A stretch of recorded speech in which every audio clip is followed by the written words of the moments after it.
Okay, I've got Playing from iPhone. playing from iPhone. I've got a couple things I want to touch on, just briefly and everything. It's not going to be an enormous video, and I'm not going to wait for everybody to get on. I'm just going to do it. I may be realigning myself on Facebook because I got what they said was a second warning today, and they're going to start restricting me and all this kind of stuff. And I think the warning was something I passed through, which was a mundane little statement picking on the other party, saying, "What are you going to do when Trump wins?" or something like that. But apparently, they deemed that as us trying to interfere with the election. And I know what's coming. It'll be strike three, and then I won't be able to reach anybody. Okay, so here's what we're going to do. Beginning tomorrow, for a little while, our numbers are great, and our readership is great. The radio shows are doing good. I'm going to only put up the bug of the day and It's the Morning on my story on Facebook. Because I never know which way they're going to jump. And I've got too many groups out there that follow us, and too many people that read us faithfully, and I can't afford to be shut down and all these people be without. But I'm going to give you a way out. If you want to read what we're doing, I'm going to put the link up here in the YouTube video. You go to that link, and you can read everything that the Butcher Shop publishes to our WordPress site. That's where the feeds all come from. They're all there, and not to mention you get a few thousand good reads, and whatever's recent or late, you'll see it there. And that way, I don't have to deal with Facebook's algorithms or their political beliefs or anything like that. And only the people who want to read what the Butcher Shop puts out will go there and read. If I lose a few reads, that's just the way life turns. I'll have to figure it out. But that's what I'm going to do. Of course, the people I'm sending private messages to on the phones will still get their stuff. But that's the way these people play, and I don't play, and I never have liked the way they do business. Anyway, enough said of that. Look at the link up there, and you'll see it. All right, here.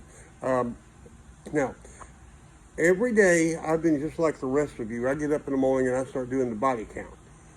You go in there, and I check Bell County coronavirus, and it gives me all the information that they want you to know and all this kind of thing. First and foremost, like I've said before, we got a little thing going called the Look Around You movement.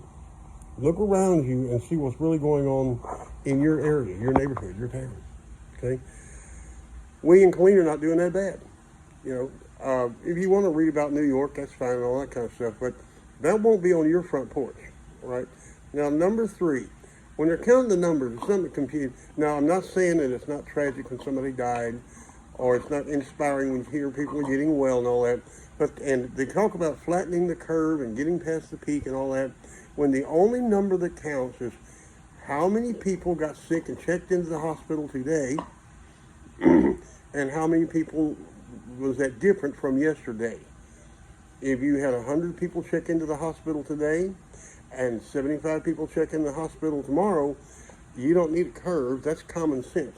People are not coming down with it as much, and our social distancing and all this stuff is beginning to work.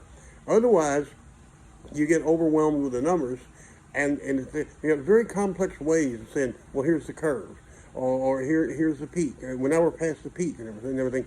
But what if you're past the peak, and then tomorrow we get 300 people checking into the hospital? Common sense. And there's a lot of fear factor here. Anxiety, drinking too much, which I said just quit for a while. All we do is sit around and worry and drink. I stopped.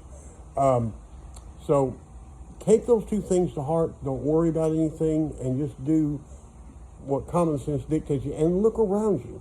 And don't get complacent or cavalier and go out and start doing stupid things. There is a real virus out there. It will really make you sick, and you don't want to go through it, but you should be doing those things in a normal flu season. Maybe not as extreme as we've had pushed on us now, but in a normal flu season, you shouldn't be going and fingering all the items on the grocery store shelf. You should be wiping the cart down. How many people use that cart today before you got there?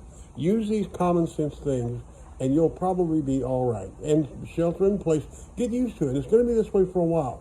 But everything's going to come back. It's not the end of the world. Never has been. Just don't believe your lying eyes. Look around you.